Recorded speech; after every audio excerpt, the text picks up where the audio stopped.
ಜಂಗಮರ ಕಲ್ಗುಡಿ. ಸ್ವಾಮಿ, ನಾವು ಕಟುಕರಲ್ಲ, ವ್ಯಾಪಾರಸ್ಥರು. ಇದು ಜಂಗಮರ ಕಲ್ಗುಡಿಯಲ್ಲಿ ವಾಸಿಸುತ್ತಿರುವ ವ್ಯಾಪಾರಿಗಳ ಮಾತು.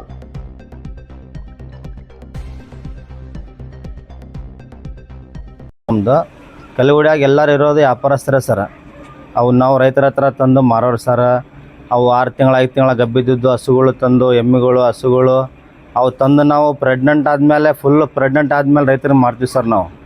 ಆದರೆ ಸರ್ ನಾವೆಲ್ಲ ವ್ಯಾಪಾರಸ್ಥರು ಸರ್. ಇಲ್ಲಿ ಕಸೆಖಾನೆಗೆ ಹಾಕೋರು ಯಾರಿಲ್ಲ ಸರ್ ಇಲ್ಲಿ. ಕೊಪ್ಪಳ ಜಿಲ್ಲೆಯ ಗಂಗಾವತಿ ತಾಲೂಕಿನ ಜಂಗಮರ ಕಲ್ಗುಡಿಯಲ್ಲಿ ಜಾನುವಾರುಗಳನ್ನು ಜೀವನಾಧಾರಕ್ಕೆ ಪ್ರಾಣಿಗಳನ್ನು ಸಾಕುವುದು ಮತ್ತು ಇಲ್ಲಿನ ವ್ಯಾಪಾರಿಗಳು ಜಾನುವಾರುಗಳನ್ನು ಸಂತೆಗಳಿಗೆ ಹೋಗಿ ರೈತರಿಂದ ಖರೀದಿ ಮಾಡಿ ತಾವು ಸಾಕಿದ ಜಾನುವಾರುಗಳು ಸಂತೆಗೆ ತೆಗೆದುಕೊಂಡು ಹೋಗಿ ರೈತರಿಗೆ ಮಾರಾಟ ಮಾಡುವುದು ವ್ಯಾಪಾರಿಗಳ ಕುಲಕಸಬಾಗಿದ್ದು, ಇದರಿಂದ ಇವರ ಜೀವನ ನಡೆಸುತ್ತಿದ್ದಾರೆ. ಇದು ತಲಾಂತರದಿಂದ ರೂಢಿಯಲ್ಲಿರುವ ವಿಚಾರ. ಆದರೆ ಇಲ್ಲಿ ಏನಾಗ್ತಾ ಇದೆ ಅಂದರೆ, ವ್ಯಾಪಾರಿಗಳು ಸಂತೆಗಳಿಂದ ಎತ್ತು, ಎಮ್ಮೆ, ಆಕಳುಗಳನ್ನು ತರುವಾಗ ಸಂಘ ಪರಿವಾರದವರು ಇವರನ್ನು ತಡೆದು ನೀವು ಜಾನುವಾರುಗಳನ್ನು ಕಸಾಯಿಖಾನೆಗೆ ತೆಗೆದುಕೊಂಡು ಹೋಗುತ್ತಿದ್ದೀರಾ ಎಂದು ನಿಂದಿಸಿ ಹೊಡೆದು ಬಡೆದು ಠಾಣೆಗೆ ಕರೆದುಕೊಂಡು ಹೋಗುವ ಘಟನೆಗಳು ಸಾಕಷ್ಟು ಆಗಿವೆ. ಇದರಿಂದ ವ್ಯಾಪಾರಿಗಳು ತಮ್ಮ ಬೇಸರವನ್ನು ವ್ಯಕ್ತಪಡಿಸಿದ್ದಾರೆ. 15ರಿಂದ 20 ವರ್ಷಗಳಿಂದ ನಮ್ಮ ಚಾಚನವರಾಗಿರಲು, ನಮ್ಮ ಚಿಕ್ಕಪ್ಪನವರು, ಆಮೇಲೆ ಎಲ್ಲರೂ ಇಲ್ಲ ಹೈನುಗಾರಿಕೆ ಮಾಡ್ತಾ ಇದ್ದೀವಿ ನಾವು ಇದೇ ಕಲ್ಗುಡಿಯಲ್ಲಿ. ಒರೆಸ್ಕೊಂಡು ಹೋಗ್ತಾ ಇರುವಾಗ ಇವಾಗ ಏನಾಗ್ತಿದೆ ಅಂದರೆ, ಸಂತೆಯಿಂದ ಅಥವಾ ಇಲ್ಲಿಂದ ಆದ್ರೂ ದನಗಳನ್ನ ತೆಗೆದುಕೊಂಬಂದರೆ ಸಂಘ ಪರಿವಾರದವ್ರು ಅಂತ ಹೇಳೋದು, ಅವ್ರ ಹೆಸರು ಹೇಳೋದು, ಆಮೇಲೆ ಅವರಿಂದ ಆ ದುಡ್ಡನ್ನು ವಸೂಲು ಮಾಡೋದು, ಮತ್ತು ಹಲವಾರು ಇವುಗಳನ್ನ ತೊಂದರೆಗಳನ್ನ ಕೊಡೋದು. RMC ಚೀಟಿ ಇರುತ್ತೆ ನಮ್ಮ ಹತ್ರ, RMC ಚೀಟಿ ಇರುತ್ತೆ, ಅಲ್ಲಿರುವ ಎಲ್ಲರ ಹತ್ರ ಡಾಕ್ಯುಮೆಂಟ್ಸ್ಗಳು ಇದ್ರೂ ಇದನ್ನು ಸುಳ್ಳಂತೇಳಿ ಅದ್ರ ಬಗ್ಗೆ ಮತ್ತೆ ಅಲ್ಲಿರೋ ಹುಡುಗರನ್ನ ಬಡಿಯೋದು, ಇವುಗಳನ್ನು ಮಾಡಿ ಭಾಳ ತೊಂದರೆಗಳನ್ನ ಕೊಡ್ತಾ ಇದ್ದಾರೆ. ಆಮೇಲೆ ಇನ್ನೊಂದೇನೆಂದರೆ, RSS ಅವ್ರು ಬಂದರೆ ಅವರು ಕರೆಕ್ಟಾಗಿ ಕೇಳ್ಕೊಂಡು ಇದು ಮಾಡ್ತಾರೆ. ಬಟ್ ಅವರ ಹೆಸರಿನಲ್ಲಿ ಕೆಲವೊಬ್ರು ಏನು ಮಾಡ್ತಾ ಇದ್ದಾರೆ, ದುಡ್ಡನ್ನು ವಸೂಲು ಮಾಡ್ತಾ ಇದ್ದಾರೆ. ರೈತರನ್ನ ಬಡಿಯೋದು, ವ್ಯಾಪಾರಿಗಳನ್ನ ಬಡಿತಾ ಇರೋದು. ಆಮೇಲೆ ಇನ್ನೊಂದೇನೆಂದರೆ, ಇವಾಗ ನಮ್ಮ 3ರಿಂದ 4 ಗಾಡಿಗಳಿದ್ದಾವೆ. ಆ ಗಾಡಿಗಳನ್ನ ಇದಕ್ಕೋಸ್ಕರನೇ ಇದು ಮಾಡ್ತಾ ಇದ್ವಿ. ನಮ್ಮೆಲ್ಲ ತಗೊಂಡು ಹೋಗೋದು, ಪವರ್ ಸ್ಟೇಷನಲ್ಲಿ ನಿಂದ್ರಿಸೋದು, ಅಲ್ಲಿ ಬೇಲ್ ಕೊಡ್ರಿ, ಅದು ಕೊಡ್ರಿ ಅಂತೇಳಿ ಅಲ್ಲಿಂದ 50ರಿಂದ 30 ಸಾವಿರಗಳ ದುಡ್ಡುಗಳು ಖರ್ಚಾಗುತ್ತಾ, ಅಮೌಂಟ್ ಖರ್ಚಾಗುತ್ತಾ. ಅದರಿಂದ ನಮಗೆ ಏನಾಗುತ್ತೆ ಗೊತ್ತಾ, ಇತ್ತಾಗ ಉದ್ಯೋಗವೂ ಇಲ್ಲ, ಮಾಡ್ತಾ ಇರೋ ಕೆಲಸದಲ್ಲಿ ನೆಮ್ಮದಿನೂ ಇಲ್ಲ. ಈ ಥರ ಆಗೋದ್ರಿಂದ ನಮಗೆ ಭಾಳ ತೊಂದರೆಗಳಾಗ್ತಾಯಿದೆ. ನಾವು ನಮ್ಮ ಚಾನಲ್ ವತಿಯಿಂದ ನಾವು ವ್ಯಾಪಾರಿಗಳು ವಾಸಿಸುವ ಜಂಗಮರ ಕಲ್ಗುಡಿಗೆ ಸತ್ಯಾಸತ್ಯತೆಗಳನ್ನು ತಿಳಿಯಲು ಹೋದಾಗ ನಮಗೆ ಅಲ್ಲಿ ಕಂಡದ್ದು, ಇವರು ಸಂತೆಗಳಿಂದ ಖರೀದಿ ಮಾಡಿಕೊಂಡು ಬಂದು ಅವುಗಳನ್ನು ಅತ್ಯಂತ ಉತ್ತಮ ರೀತಿಯಲ್ಲಿ ಸಾಕಣೆ ಮಾಡುತ್ತಿರುವುದು.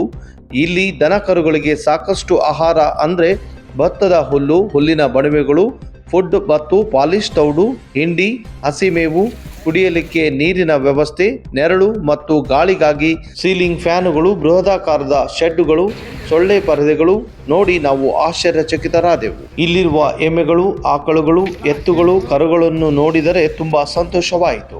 ಇಲ್ಲಿನ ವ್ಯಾಪಾರಿಗಳು ಹೇಳುವುದು ಏನೆಂದರೆ, ಸ್ವಾಮಿ, ನಾವು ಕಟುಕರಲ್ಲ, ನಾವು ಹಸುಕರುಗಳ ವ್ಯಾಪಾರಸ್ಥರು. ನಾವು ಯಾವುದೇ ಕಸಾಯಿಖಾನೆ ನಡೆಸುವುದಿಲ್ಲ. ಗೊಡ್ಡು ಬಿದ್ದ ದನಗಳನ್ನು ರೈತರಿಂದ ಖರೀದಿ ಮಾಡಿ ತಂದು ಅದಕ್ಕೆ ಸರಿಯಾದ ಆಹಾರ, ಪಾಲನೆ, ಪೋಷಣೆ ಮಾಡಿ ದಷ್ಟಪುಷ್ಟವಾದ ನಂತರ ಕೆಲ ತಿಂಗಳುಗಳಾದ ಮೇಲೆ ರೈತರಿಗೆ ಮಾರಾಟ ಮಾಡಿ ಜೀವನ ಸಾಗಿಸುತ್ತಿದ್ದೇವೆ. ದಯವಿಟ್ಟು ಸಂಘ ಪರಿವಾರದವರು ನಮ್ಮ ಮೇಲಿನ ತಪ್ಪು ತಿಳುವಳಿಕೆಯನ್ನು ತೊಡೆದು ಹಾಕಿ ಒಮ್ಮೆ ನಾವಿರುವ ಸ್ಥಳಕ್ಕೆ ಬಂದು ನೋಡಿ. ಹಸುಕರುಗಳನ್ನು ನಾವು ಯಾವ ರೀತಿ ಪಾಲನೆ, ಪೋಷಣೆಯನ್ನು ಮಾಡಿದ್ದೇವೆ ಎಂದು ನಿಮಗೆ ತಿಳಿಯುತ್ತದೆ ಎಂದು ಹೇಳಿದರು. ರೈತರು ಸುತ್ತಮುತ್ತಲಿನ ಊರುಗಳಿಂದ ನಮ್ಮಲ್ಲಿಗೆ ಬಂದು ತಮಗೆ ಬೇಕಾದ ದನಕರುಗಳನ್ನು ಇಷ್ಟಪಟ್ಟು ಒಯ್ಯುತ್ತಾರೆ. ನಾವು ಜೀವನೋಪಾಯಕ್ಕಾಗಿ ಈ ಕಸುಬನ್ನು ಮಾಡಿಕೊಂಡಿದ್ದೇವೆ ಎಂದು ತಮ್ಮ ಅಳಲನ್ನು ತೋಡಿಕೊಂಡರು. ದಯವಿಟ್ಟು ನಮ್ಮನ್ನು ದೂರಬೇಡಿ ಎಂದು ತಮ್ಮ ಅಳಲನ್ನು ತೋಡಿಕೊಂಡರು.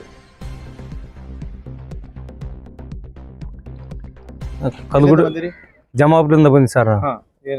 ಏನ್ ತೊಳಕ್ ಬಂದಿರಿ? ಇಲ್ಲಿ ದನಗಳು ತಗೊಂಡೋಗ್ ಬಂದಿ, ಎಮ್ಮಿಗಳು, ಆಕಳುಗಳು ತಗೊಂಡೋಗ್ ಬಂದಿ ಸರ್. ನಾವು ನಮ್ ಬಾಳ ದನ ಕೊಟ್ಟು ಇಲ್ಲಿ ದನ ಆಕಳುಗಳು ತಗೊಂಡೋಗಿ ಬಂದಿವ್ರಿ ನಾವು. ಇಲ್ಲಿ ನೀವು ಎಷ್ಟು ವರ್ಷದಿಂದ ಬರ್ತಾ ಇದ್ದೀರಿ? ಒಂದು 10-15 ವರ್ಷದಿಂದ ಬರ್ತಾ ಇದೀವಿ ನಾವು. ಇವರು ಎಲ್ಲ ನಿಮ್ಗೆ ಒಳ್ಳೆ ದನಗಳು ಕೊಡ್ತಾರೆ, ಒಳ್ಳೆ ಮಾರ್ಕೆಟ್ ಅನ್ನ ಕೊಡ್ತಾರೆ. ಯಾಕಂದ್ರೆ ವ್ಯಾಪಾರದವ್ರು ಬರ್ತಾರ, ನಮ್ ತಕ್ ಬರ್ತಾರ, ನಂಗೆ ಇವ್ರ ತಕ್ ಬಂದು ತಗೊಂಡೋಗಿ ಸಂತೆಗೆ ಹೋಗಿ ಮಾಡ್ಕೊತೀವಿ ನಾವು. ಅಂದ್ರೆ ಕೆಲವ್ರಿಗೆ ಏನೈತಿ, ಇವರು ಕಸಾಯಿಖಾನೆಗೆ ಮಾತಾರ ಅಂತ ಇಂಥದ್ದು ಏನ್ ಹೇಳ್ರಿ ಅಂತ ಇಂಥದ್ದು ಏನಿಲ್ಲ. ಅಂತ ಇಂಥದ್ದು ಏನ್ ಮಾಡಿ ಹೇಳ್ರಿ ಅವ್ರು.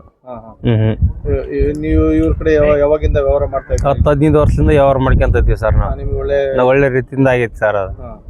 ದನಗಳು ಒಯ್ತೀರಿ? ದನಗಳು ನಮ್ ತಕ್ಕ ಇವ್ರು ತರ್ತಾರೆ, ಇವ್ರ ತಕ್ಕ ನಾವು ಬಾಳ ದನ ಕೊಟ್ಟು ಇಲ್ಲಿ ಅದನ್ನ ತಗೊಂಡ್ ಹೋಗ್ತೀರಿ ನಾವು ಹಾಲಿಕ್ಕೆ ಅಂದ್ರೆ ಡೇರಿಗೆ ಹಾಲು ಹಾಕ್ತೀರಿ ನಾವು. ಹೌದು. Thank you. ಆದ್ರೆ ಸರ್ ನಾವೆಲ್ಲ ವ್ಯಾಪಾರಸ್ಥರು ಸರ್ ಇಲ್ಲಿ ಕಸೆಖಾನೆಗೆ ಹಾಕೋರು ಯಾರಿಲ್ಲ ಸರ್, ಇಲ್ಲಿ ಕಸೆಖಾನೆಗೆ ಕಳ್ಸೋರು ಯಾರಿಲ್ಲ, ಆಮೇಲೆ ಕಸೆಖಾನೆಗೆ ಮಾರೋರು ಕೂಡ ಯಾರಿಲ್ಲ ಸರ್. ಎಲ್ಲರೂ ರೈತರ ವ್ಯಾಪಾರ ಸರ್. ಇಲ್ಲಿ ನಾವು ರೈತರ ಹತ್ರ ತಂದು ರೈತರಿಗೆ ಮಾರ್ತೀವಿ ಸರ್. ನಾವು ಒಳ್ಳೆ ಅವಕ್ಕೆ ಒಳ್ಳೆ ಟ್ರೀಟ್ಮೆಂಟ್ ಕೊಡ್ತೀವಿ. ಏನೋ ಪೇಷಂಟ್ ದನ ಇದ್ದರೆ, ಏನೋ ಕೈಕಾಲು ಮುರಿದು ದನಗಳಿದ್ರೆ ನಾವೆಲ್ಲ ಟ್ರೀಟ್ಮೆಂಟ್ ಕೊಟ್ಟು ಮತ್ತು ಅವು ಚೆನ್ನಾಗಿ ಮಾರಿ ಮತ್ತು ಅವು ಚೆನ್ನಾಗಿ ಮಾಡಿ ಸರ್ ಮತ್ತು ನಾವು ರೈತರಿಗೆ ಮಾರ್ತೀವಿ ಸರ್. ಇದರಿಂದ ಸರ್ ನಾವು ಹಳ್ಳಿಗೆ ಹೋಗಿ ತರ್ತೀವಿ, ಸಂತೆ ಹೋಗಿ ತರ್ತೀವಿ. ಅವು ಒಂದು ಸಂತೆಗೆ ಇಲ್ಲಿ ಮಾರಿದ್ರೆ ಸರ್ ಇನ್ನೊಂದು ಸಂತೆಗೆ ಹೋಗಿ ಮತ್ತೆ ಮಾರಬೇಕಾಗತ್ತೆ ಸರ್.